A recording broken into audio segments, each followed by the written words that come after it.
All right, thank you. So, like the slide displayed, we have our panelists joining us from Colorado State University, University of California, Berkeley, Northern Kentucky University, the University of Alabama, and the University of Connecticut. So for the sake of efficiency and ease, we could just keep the same kind of speaking order. So we could start with Laura and Sophie, then move on to Andrew and Varun, then Patrick, then Hallie and Sophie, and then Yana.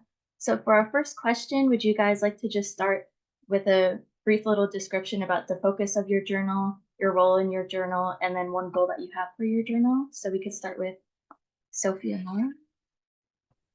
Yeah, of course. So I'm Sophie. I represent the Journal of Undergraduate Research and Scholarly Excellence, and I am co-editor-in-chief there. And one of the focuses of our journal and kind of our motto is that we are a journal for undergraduates and led by undergraduates. So all of our staff are undergrads, all of our editors, and we take some pride in that. And one of our goals is to make sure that we're recognizing all kinds of research and not just STEM or very technical science papers. So that is one of our goals moving forward, is to really implement that and continue that. Yeah, and my name is Laura Bussard. I'm the other co-editor-in-chief of JUR. Another goal that we have at JUR is to just, echoing what Sophie said, get underrepresented voices involved in journals, and also not just for publishing, but also on the editing side, copy editing, things like that.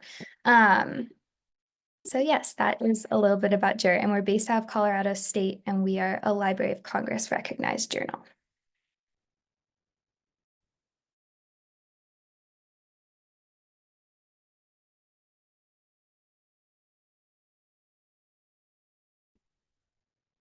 All right, did you want to go next, Andrew and Varun? Yeah, Sure. Is sure. it, yeah. Varun, you want to start? Yeah. So I'm Varun. I'm a fourth year at UC Berkeley, and Andrew and I are representing the Berkeley Scientific Journal. It's the undergraduate science research journal for UC Berkeley, and our focus is really broad. Our focus is really broad. Pretty much just housed within the field of STEM, but within STEM, it's pretty diverse. We have our writers talk about everything from environmental science to astrophysics to biochemistry. As long as it has some association to STEM, we work with our writers to help them get a publication. And yeah, it's really exciting to be part of an organization where our output is more so dictated by our academic curiosities, more so than just, sticking to a conventional, oh, we're just going to be like engineering or we're just going to be chemistry. So that's really exciting. And as the editor-in-chief, I'm part of my responsibility is to oversee the entire editorial process from start to finish. And Andrew and I also manage a student-led course called a decal at Berkeley on the history and practice of science journalism. So in addition to the editorial side, there's a lot of administrative work, which also goes into managing the class as well. But yeah, I'll let Andrew talk a little bit more about how our departments are structured within the journal. Yeah, thank you for that. I'm the managing editor of BSJ.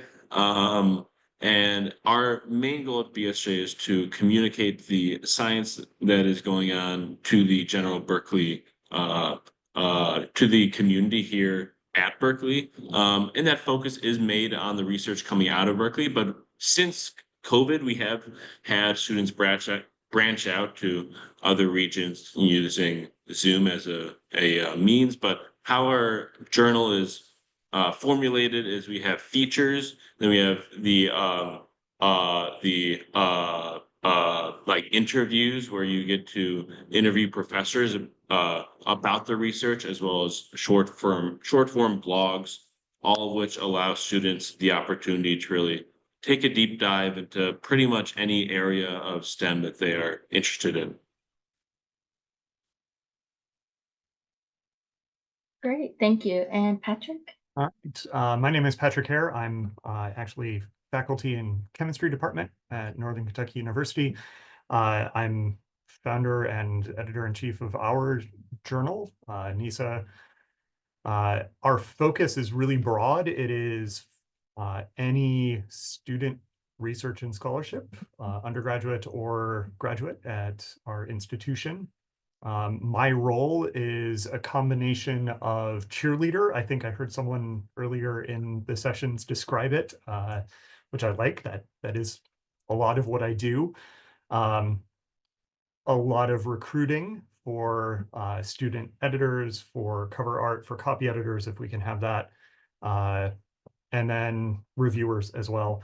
And then I'm also sort of the backstop. So if we cannot find a copy editor, for example, or if we cannot find someone with the requisite publication Adobe InDesign skills, that's me, which is fine. It gives me a chance to do a lot of things. But the one goal that I have, which is probably fairly common among journals, is just longevity. So we want to continue to persist. That means certainly continuing to solicit articles and reviewers from students, but also finding ways to not continually go back to the same faculty reviewers. Try to avoid a little bit of burnout that way. Try to spread our interest around into fields where maybe there isn't a research course that is very well set up for funneling into our journal. And that's a bit about us. Thank you. So would Hallie and Sophie B like to go next?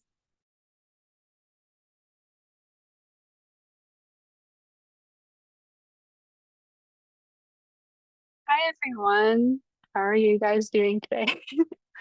My name is Hallie Brill. Sophie and I are representing the Crimson Historical Review at the University of Alabama.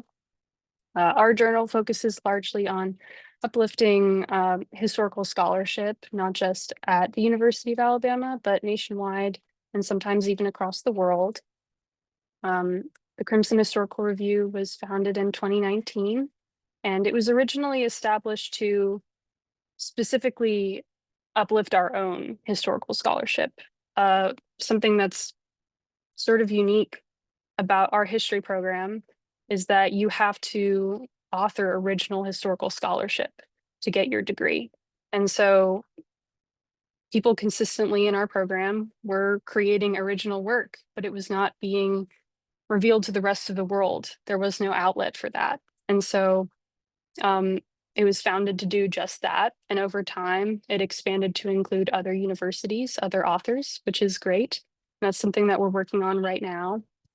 As editor-in-chief, I've overseen the different branches of our team. Specifically, we have 3. We have a review board, which looks at the argument of all the papers that are submitted to us. We have copy editing, which looks at the grammar, the citations of each work, and the proofing team, which turns it into the final piece that it is at the end of the day, and changing the formatting and doing all the final touches that it needs. So yeah, that is who we are as an organization. And a goal that I have more specifically is that we build a brand within our own campus. We've built a reputation as an academic journal, but I think a lot of people on campus can really benefit from learning more about local histories and different stories across Alabama and across the country. And we want to build a stronger brand that people can recognize that with. Hi, I'm Sophie. I am currently a proofing officer for the Crimson Historical Review. And so what that means is that I lead the proofreading team to make sure that all of our articles align with the format of our journal standards. And I'm their point of contact for any questions or concerns they might encounter along the way, which if any of you have formatted before, you know that's pretty frequent. A goal that I have for the journal in this upcoming year is similar to Hallie's, of just building a brand, especially because, like Hallie mentioned, we get a lot of submissions and we're very well known nationally and even internationally. But what I really would like to see is for students to use this as a way to get involved with undergraduate research and publication, but also to network with others interested in history. We really want to build a community around this journal that integrates academics and socialization, which is pretty unique within our department. Thank you. Thank you. And Yana.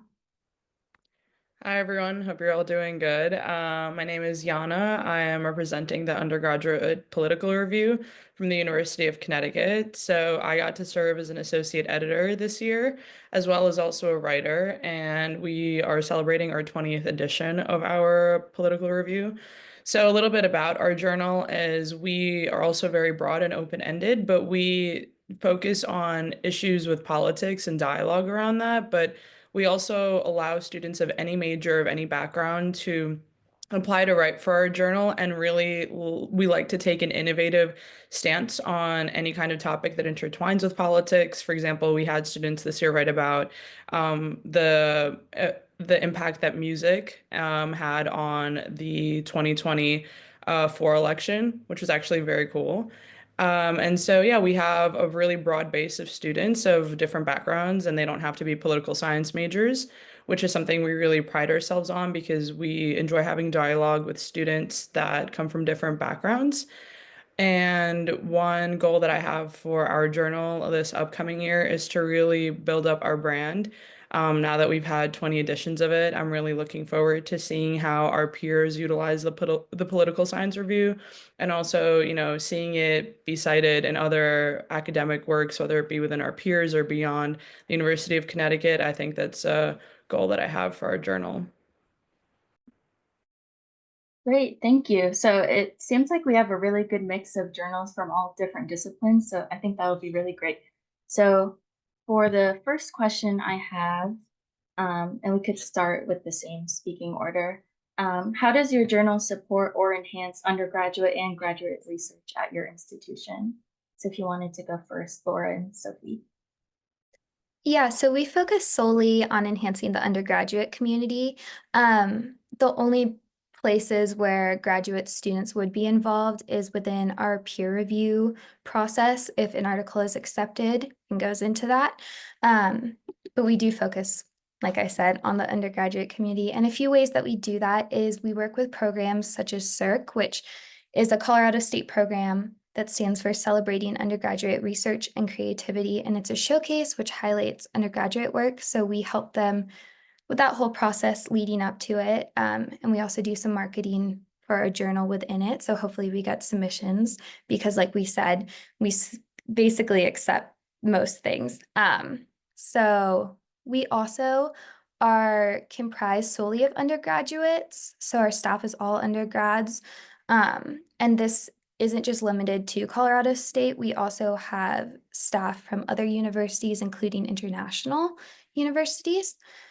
So in some ways, I like to think of that as also supporting the undergrad community through giving people opportunities to become involved within not just research, but also other journals with other topics involved. We also provide for our staff networking opportunities because if you accept an article, it has to go through a peer review process. So they are sent out with their article to get peer reviewed by 3 people. So they're able to connect with a wide range of audiences, including professors, faculty, professionals within the field of that article, people like that. And we also support our undergraduate community through having a very broad focus for a journal. We don't really limit the topics or necessarily like what that submission is. So we accept anything from like poetry and artwork to lab reports. So yes, and our staff also are able to learn a lot of valuable skills surrounding graphic design, copy editing, and gaining diverse knowledge that comes with the submission of our journal. Since we get such a variety, it's pretty cool because you learn a little about a lot of topics through editing those articles.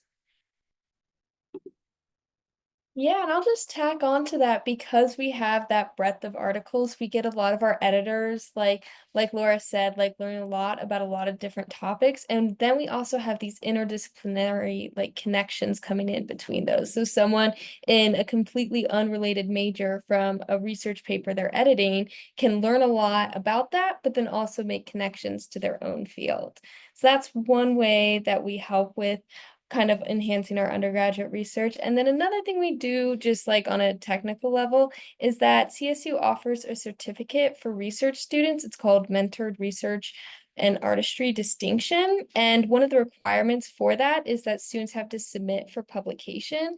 So a lot of our students have our journal as an option for submitting there. That makes that certificate more accessible for them.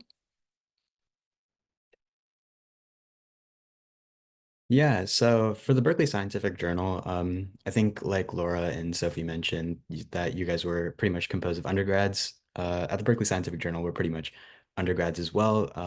For the graduate student research, that's pretty much a different journal called the Berkeley Science Review.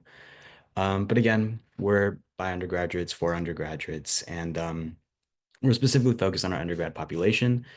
For undergrads already involved in research, we do accept their research submissions, and we sort of start oftentimes for a lot of them, it's pretty much their first time getting involved in the publication process. And so walking them through like copy editing, another journal, our whole sort of idea is communicating science in a way that's accessible to people who aren't as necessarily as familiar with the topic as you are. And so trying to share that mindset with undergraduate research is something that we thought was really important. So again, we really push our undergraduate researchers to really improve their scientific writing in a way that's accessible. But again, it's also just building their confidence as researchers because we do understand that oftentimes it is their first time publishing any original research. For our writing departments, for our features departments, where writers write pretty much like literature reviews, we have them get peer reviewed by a professor on campus or another expert off campus, um, just to get involved with the peer editing process and get comments so they can understand, the importance of scientific accuracy, especially when publishing to the community. Um, for our interviews department as well, having that sort of networking opportunity for our writers and staff is really important. And for writers that aren't already involved in research, oftentimes they use our journal as a sort of foot in the door into research opportunities on campus. So we think that's a really exciting means for us and way in which we support our undergraduate research initiatives at Berkeley. Yeah, and then one quick thing to add to that, I think that we do that is really great is that in addition to publishing our journals semesterly, we also teach our BSJ decal, which is a scientific journalism course. And so even if there's a student who is only with BSJ for 1 or 2 semesters, hopefully they gain some ability in scientific communication that they'll carry with them for their years of research down the line. We're very similar, I think, to a lot of what people have said so far. Certainly, we want to communicate people's results. Students write articles and for a class, and then they go into a virtual hole, and that's the end of it. This is a chance to share that with audiences that are bigger than that class, and a chance for students and the greater university community to see what kinds of things that our undergraduates and graduates are doing, which we often don't get a chance to see. It's nice to see that aspect of the publication process that professional or that academics see for submission, revision, copy editing. All of that maybe happens at sort of a classroom level with work, but it feels a little bit different when it's more at a journal level, at sort of a professionalization level. And then the other thing that I think is really helpful to undergraduate research is the articles that our students produce, we can then use and give out to students in classes, and it helps bring some of that authorship down to the student level. So people can say, okay, this isn't, I can read a scientific article or I can read a political science article, and I just cannot fathom being an author of one of those. It's just too strange. But if it's someone that was in your seat 2 years ago, that can be really empowering, I think, to students. think that covers it. Thanks.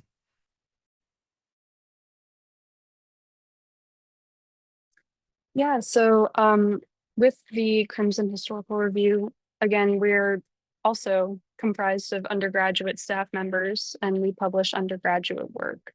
So all of the people in our staff, either they're undergraduate students or they're on an accelerated master's program. So we're all uplifting each other to get better at that. But our staff membership that includes more than just history majors. Every time we go around the circle and we have our introductory meeting at the beginning of the process, it's always quite fascinating, really, to see how many people in there are not history students, how many of them are STEM people as well and are engaging in historical scholarship because they enjoy it, because they enjoy getting involved with it, which I think is really beautiful, just as a history student who studies it so much. But yeah, I think in having a diversity in majors in our membership, we are uplifting each other's research. We're finding a way to get noticed within STEM departments, within students telling each other about our organization, which I think is really important. Another way that we are supported and that we support research is we work under faculty members that are very unique. We were founded under the direction of Dr. Margaret Peacock, and she is a Cold War historian within our department. And it was just only this past year that we transitioned our advisor to a different professor, Dr. Matthew Lockwood. And it has become a new effort within our faculty and within our department faculty to rotate more consistently who is leading the organization. So we are constantly interacting with different faculty. And so hopefully over the course of time, we can get more interaction between them. But working as a staff member presents lots of benefits, really, that we're trying to really get out there. But one of the things is within our history program, there are two different concentrations of the history program. You can either be in public history or legal history. You can be in both or not at all. But that is really what leads your education within the history major. And I've worked in both, and they're both wonderful programs. But you can get credit for your internships within these programs by being a staff member. And they give you so much insight into not just how to work within a publishing organization, but how to be in a student organization overall, which you can take with you in a postgraduate career. So thank you. Yeah, just to add briefly to what Hallie said, I think also because students are so heavily involved in this review process and they're screening all these different papers and helping us decide what gets into the journal, they get to see what really high quality papers look like and then maybe what some less than high quality papers look like. And so they get this really good discerning eye about what good history research is. And it really helps them in the future when they're writing their own papers, doing their own research and looking to publish themselves, because they've kind of drawn back the curtain on what the publication process looks like. And so oftentimes we see some of the highest quality research papers in our history capstone class coming from students that have worked on our journal before, which is really cool.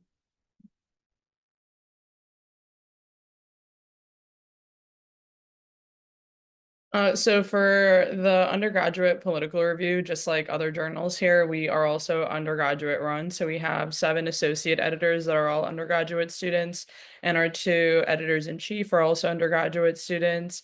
And we work under the guidance of the political science department. So the head of the department, Dr. Aksan Balayogan, she oversees our editorial process. We can always reach out to her if we need any guidance, the associate editors and the editors-in-chief, and she helps kind of compile our journal at the very end of the semester before we publish it online. We also have students who work on like cover art. So we recently started publishing and doing print editions, and we would do like a hardcover. And so we have students who are involved in that. So it doesn't have to be necessarily any student that's writing, but any student that has kind of that creative background. and we distribute it to undergraduate students, but also graduate students. So even though graduate students can't necessarily write for our journal, they're more than happy to pick up a copy of it in the political science department office that we have, and we spread it to all students. Our perspective is very much we want to put ideas in our peers' minds that are very innovative and aren't always talked about inside the classroom, which is why we kind of pass it around to our friends, our professors, and the political science department is one of many that, encourage students to join. Like I said, we have students from all different backgrounds, so we try to support an interdisciplinary process, even though it's called the undergraduate political review, because politics intertwines with so many different things on campus and off campus. And so to keep that dialogue going amongst students, both undergraduate and graduate, we encourage students of all backgrounds to apply. And we also table at our involvement fair. It's considered a registered student organization on our campus. So students get that feel of it being involved in a club, but also an academic one, because students can work on their writing, similarly see what good papers look like and what they can do to improve. We usually get a lot of students who apply and want to write, but don't always end up fitting the deadline. So they end up publishing a semester later. And it's something that's really good to put, I think, on your resume to talk about with professors and take those ideas outside of the classroom and put it to a setting outside of it, dedicate some time to it, and then really show off your work and the knowledge that you can spread to other students and faculty who support this. Yeah, and I think this next question, a lot of you have already touched on, as you mentioned, like working on these journals or submitting to them gives students like interdisciplinary awareness. And like Yana said, it gives like art students chances to contribute with the cover art submissions. And like Patrick mentioned bringing authorship down to like the student level. But are there any other ways that you think your journal creates uniquely valuable kind of benefits for students compared to faculty or institution run publications? I think our journal helps with kind of having like a student perspective and all our editors being students. I think it makes it a lot less intimidating for someone to submit their work. And then when they receive feedback, they know it's coming from a peer and there's not kind of this like imbalance of like, oh, it's this person like much older, much more experienced than you giving feedback. It's like a peer who's in a very similar position, maybe studying something similar, who is just giving their 2 cents on it. So I think that that's one of the benefits of having kind of a more student-run journal as opposed to a faculty-run journal.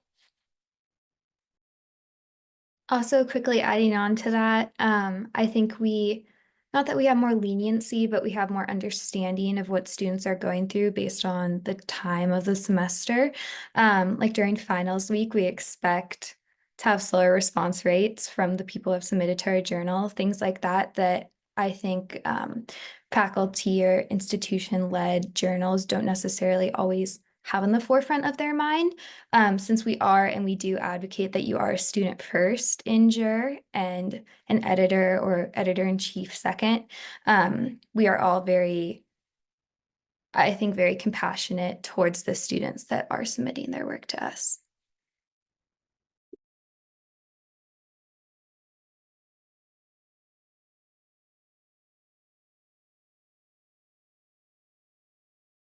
Did anyone else want to chime in on this question? I think you all covered a lot of it in your previous answers. So for our next one, what unique perspectives or topics do student researchers bring to your journals that might be overlooked in professional journals? It kind of segues off of that last question.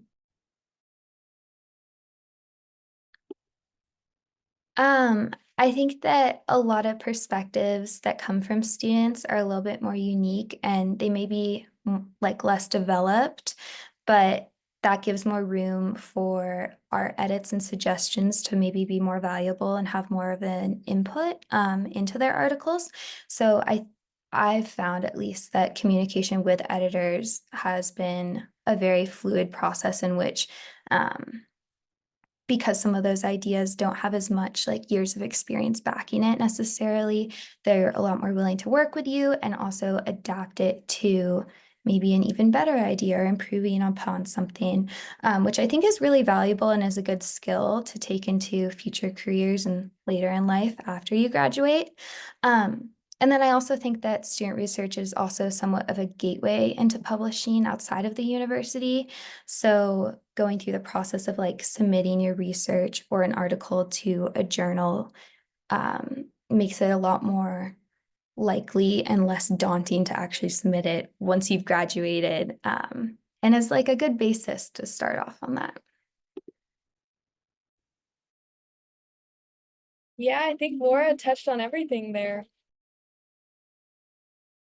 Yeah, I guess in terms of unique perspectives that students bring, obviously, Berkeley is a school, like people are coming in from all over the country, all over the world, really, and everyone has their own unique reason for choosing Berkeley, and I think that does show up in the journal. People are interested in all different facets of science and STEM, engineering, technology, math, and so I would say we have a much or a wider array of opinions and views and upbringings and some institutional journals may possess.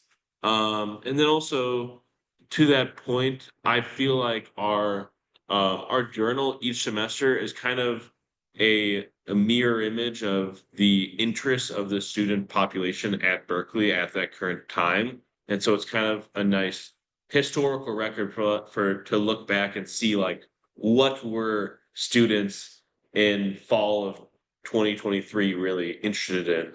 And then with a student journal, I think you have less pressure to achieve tenure or achieve citations. That you do possess a little bit more of like a childlike curiosity that there's less of in institutional journals.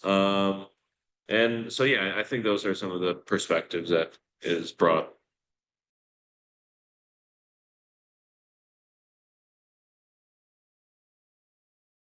And piggyback on Andrew's statement.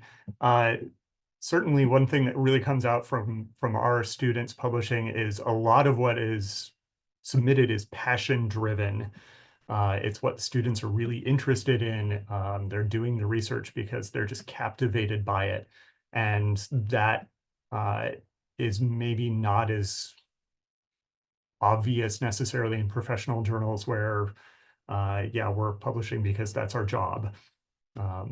So that coming through is really nice. And I will say the other thing that that students bring to publishing that isn't often as prevalent in a lot of professional journals is a little bit more honesty, perhaps about limitations, because we know in a lot of cases, student work is very time constrained. And there's not the judgment necessarily for, oh, this has to be absolutely finished and spotless. Having some limitations and being honest about what those are is perfectly reasonable. And I think that's very healthy too.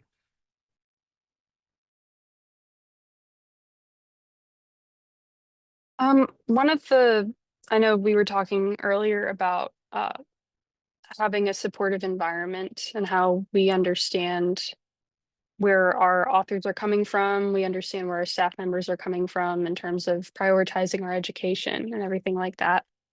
I think that it's also important to acknowledge student organizations are incubators for leadership.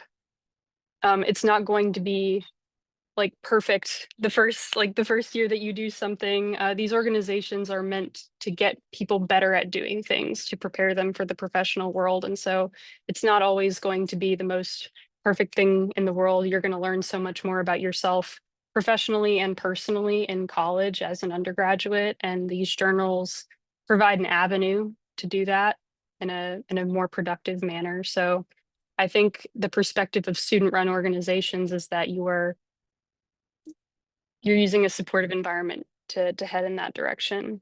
I think that also being in an environment where we prioritize education, we're learning about different methods in the publication process for the purpose of just learning about them, not necessarily for a strategic advantage for a certain company or a certain journal, but just to get better overall. I think that there are a lot of modern issues that we're trying to talk about as writers across a variety of different subjects. Like we talk about AI and ChatGPT. That's something that is going to affect all of us in the professional world, whether that's through publishing or not. And I think our generation of people, sometimes we get a lot of slack for having those tools. Like a lot of people, at least older than me, tend to joke about how we have everything handed to us because we have these tools. But I feel like in the university setting, we are learning how to work with it and how to be more competitive just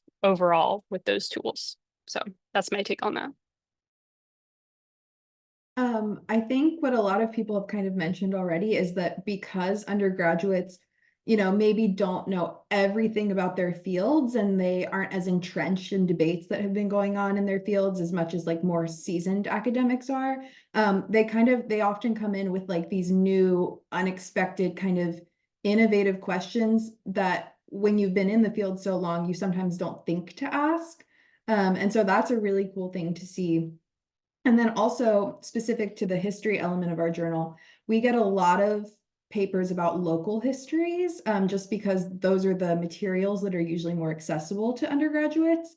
And it's really cool to see how these students use these like local microhistories to probe into bigger questions about our society, and kind of shed light on smaller things that other people might not have noticed, especially because we get submissions from all over. We get all these micro histories kind of from across the country, and we get these little windows into stories that ask big questions.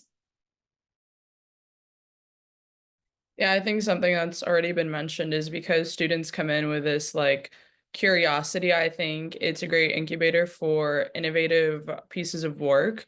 I think students are writing about things that, faculty might be overlooking, might not be thinking of the connections there. And I think it comes from when students take a class and want to explore a topic further.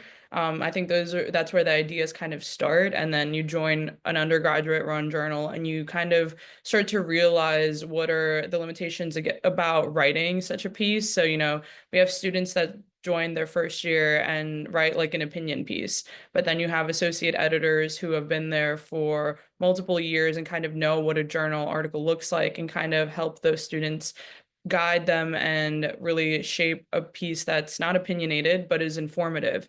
And I would also say that I think a lot of the language that undergraduate students use is a mix of, professional language, but also something that appeals to their own peers. Our students write from this perspective of, they want their friends to read it and understand it and create this dialogue. And I think that could be missing sometimes from faculty research, but it's also because we're students and you're kind of playing that intermediate role of maybe you want to be a professional writer and write for a journal after undergrad, but you're also taking the perspective of a student. And so language plays a huge role into that and how you go about really talking about those topics, whether you want them to persuade an opinion or not, but you're presenting the facts in a very specific manner. So I think that's another great contribution that a student undergraduate review or journal would bring. Yeah, those are all great points. I think like one thing when I was in undergrad that one of my professors said that really stuck out was that like when you're creating these bigger research projects, like what can you contribute to the ongoing scholarly conversation that nobody has mentioned before? And now your journals are giving students not only the chance to think about that, but to actually contribute it to the scholarly conversation by giving them the platform to do so. So I think that's great.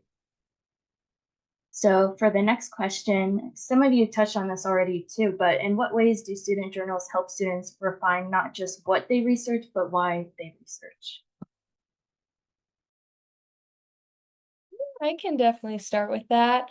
I think one of the benefits of having this undergrad ledge journal is that students really get to pick what they're passionate about, and it can be any topic, and we definitely encourage interdisciplinary topics. So these students are coming in being like, okay, I'm maybe interested in research, but I don't know what I'm interested in just yet. And then they really are able and have the freedom for like the why to drive them to the what and say, okay, why am I like I just started college or whatever, like my interests are broadly this, like I'm interested in why this is the way it is on campus. And then it leads them to this research question, for example, of like, okay, what is happening? What are some questions that haven't been answered yet about this topic or anything? So it can be very student driven and coming from more of this place of passion than like this place of, okay, this is what needs to be researched that's been assigned to me. I also think that student journals help with showing the many different ways that you can show research. It doesn't have to be a research paper. It can also be through an artistic form, through a poem, through just an opinion piece, things like that. I think coming from high school, there's like a very uniformed way which most people are taught to express themselves. And so going into undergrad and having student journals, and even just looking through them, not even just submitting your own piece to it, but reading it, it shows the creativity and also just like the vast ways that you can express yourself and show your research in a way that isn't always represented or taught to you. Yeah, so at BSJ, we definitely try and prioritize both helping students find out what they want to research and why they want to research. At least, first off, just speaking on what they want to research, a lot of our students use the journal as a means to sort of discover that. At Berkeley, for example, I'm studying chemical biology, but a lot of my interests are in neuroscience and regenerative medicine now. And that is because of the articles and sort of budding curiosities I had when I first joined the journal. And writing different articles and working with different professors to help formulate a publication really helped me sort of find my own different niche interest. For why a lot or for helping students find the why they want to perform research. As they're performing this or as they're performing the work to produce an article, our editors are always trying to get our students to question or interrogate, who can this certain advancement impact, or why is it beneficial? What are the sort of limitations? To sort of see different angles of uh, to see the different angles of the certain topic that they're focused on. And again, spending a semester as our students are, refining their own niche interest, they also start to develop a sort of, I guess, a very thorough understanding, again, with talking with different faculty members as well, which sort of helps them find the why. Uh, yeah. Andrew, I don't know if you want to add on. Sure. Yeah, I would just add like in the field of STEM, there's kind of this overarching theme. If you ask a lot of faculty, like what prompted them to study the area of research that they do, is like a lot of times they will say just like intrinsic curiosity, like this field just like they thought about it so much that they just wanted to learn more. And I think that's totally valid and that's totally great reason for many people to enter a field of research. But I also think it's important to note that science is supposed to exist outside of a lab setting.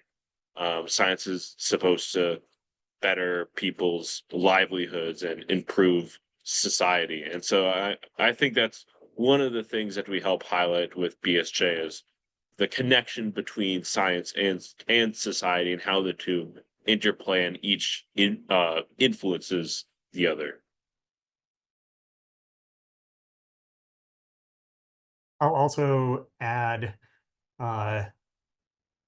students, I think, also find that when they have things that they're curious about, this gives them an opportunity to actually decide, oh, this is a question that I can actually investigate myself.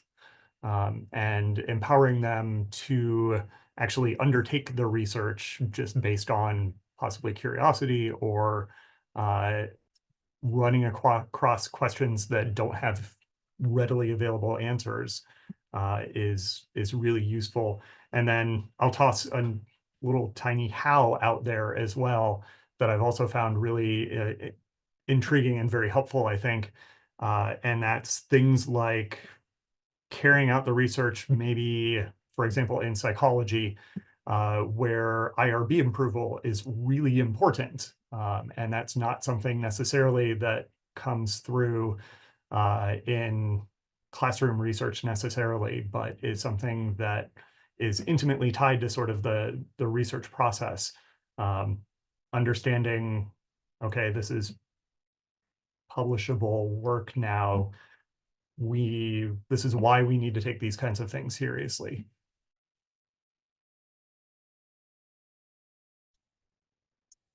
Yeah, I think that student journals, they help undergraduate researchers feel the impact of their work. Publishing gives our research a voice and a way to reach people that it wouldn't otherwise do without it. The way that the CHR helps how staff members research what they research is we've never thrown our staff members into the process without explaining it to them along the way. And so sometimes when, like, throughout the process, we have to continuously explain it, which helps us, it helps us, I guess, revive those skills in people, like after breaks happen and everything throughout the year. But in doing that, we're sort of teaching them what we're looking for.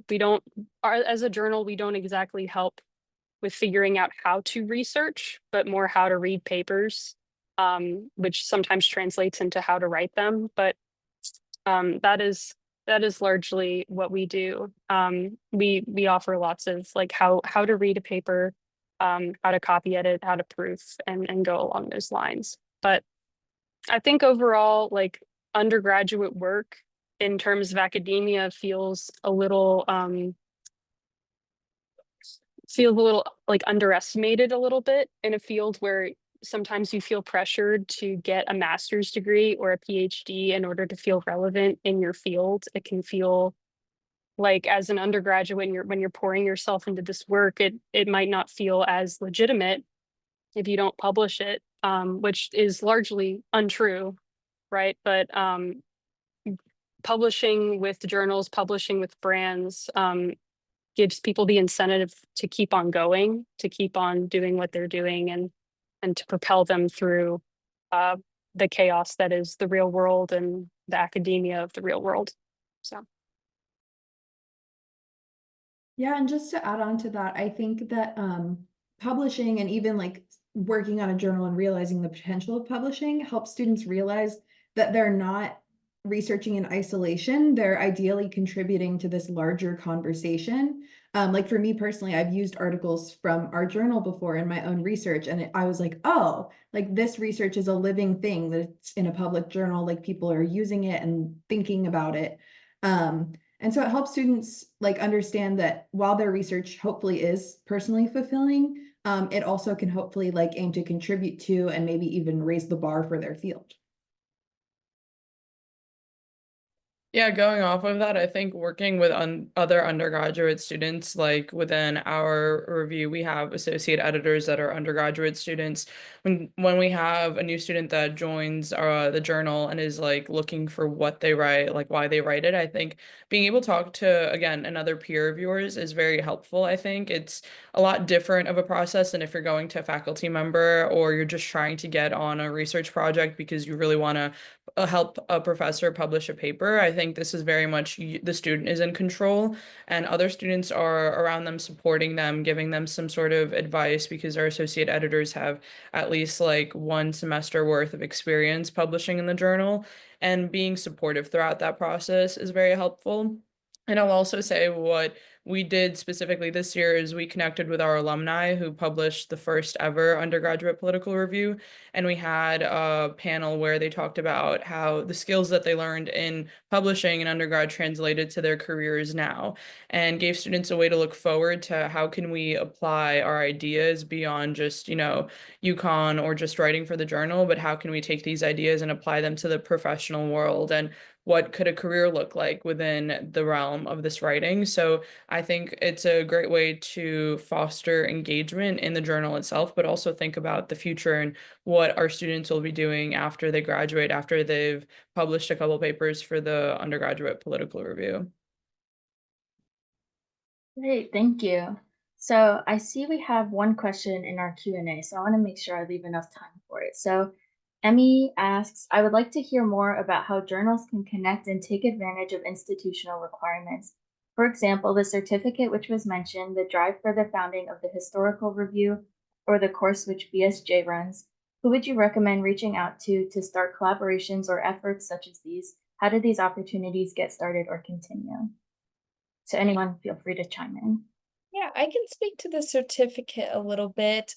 So we have kind of the lucky coincidence of our director of our on-campus Office of Undergraduate Research and Artistry is our mentor and advisor for our journal. So it's really that connection that was critical for getting that certificate up and running, because that's not something that undergraduates can do on their own. It's like you have to talk with the Office of the Registrar, get like official approval if you want something on someone's transcript, if you want chords, anything like that at graduation. So that's something that definitely you need a faculty advisor for. So if you have like anyone on your campus associated with supporting undergraduate research or artistry specifically, I would definitely reach out to them to get that opportunity rolling. And if you need, like, I have like the contact information of our on-campus director, if like she could give you a little more information about specifically getting that rolling.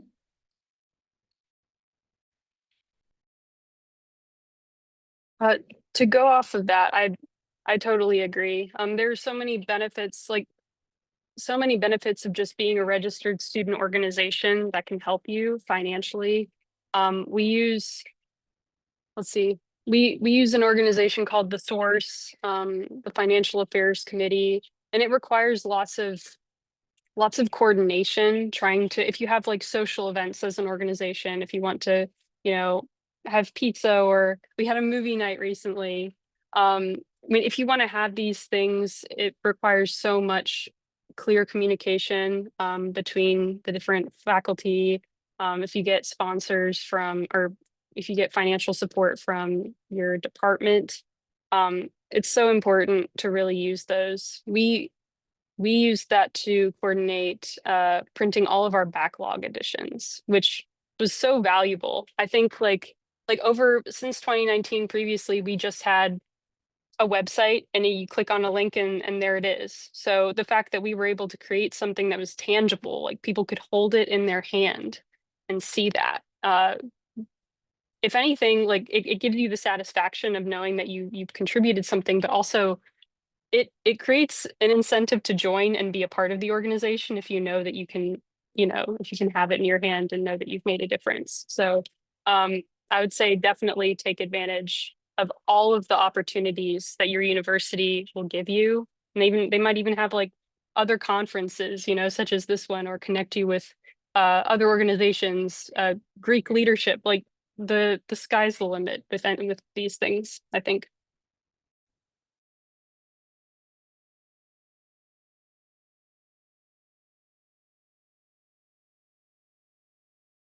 And I think we have time for maybe one more question. So somebody mentioned earlier about like the impact of AI. Have any of you had any experiences with that, like kind of infiltrating your submissions or the student research you receive? And how do you handle that? Or do you have any guidelines in place to deal with that if it comes up?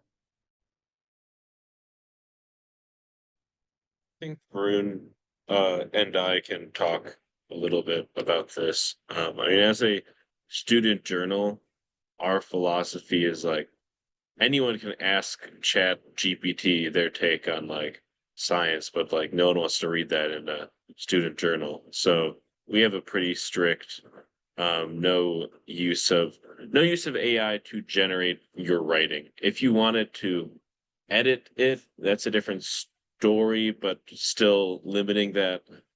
We use Google Docs has a history feature where you can look like when the writing was actually added and at what timestamp.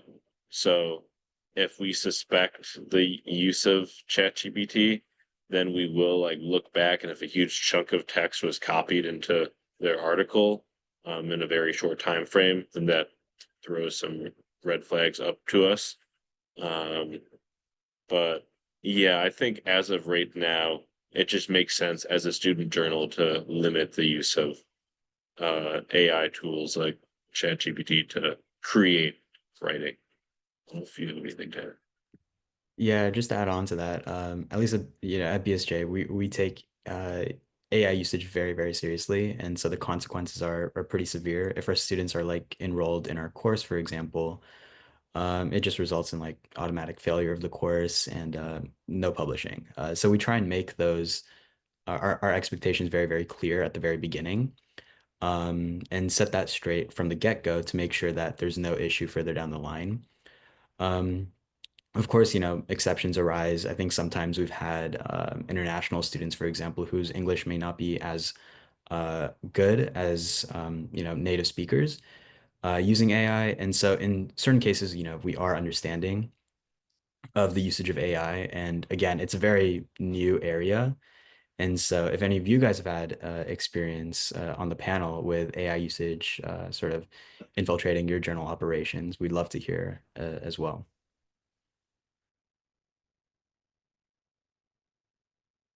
Yeah, we've had a couple of like red flags in terms of submissions we've received that we think were AI generated, or like sections of them were AI generated.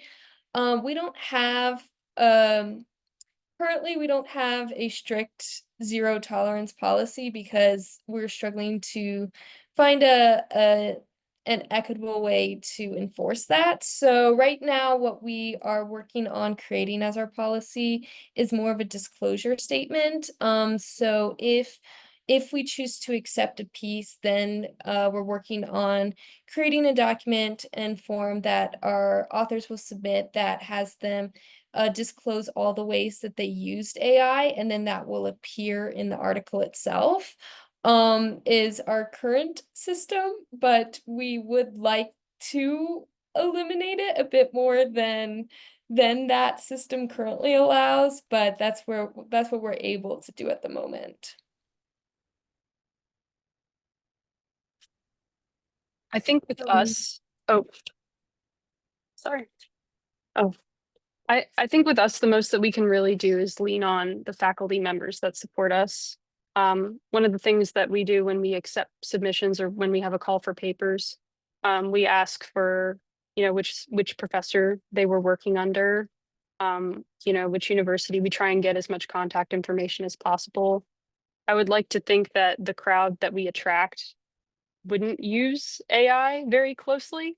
But we haven't had any instances where we had to interact with it. I think the most we've had conversations with professors before about how to notice it, how to spot it, and how to give it reason for discussion from a professional standpoint. And I think we just have to use our mentors in a supportive way.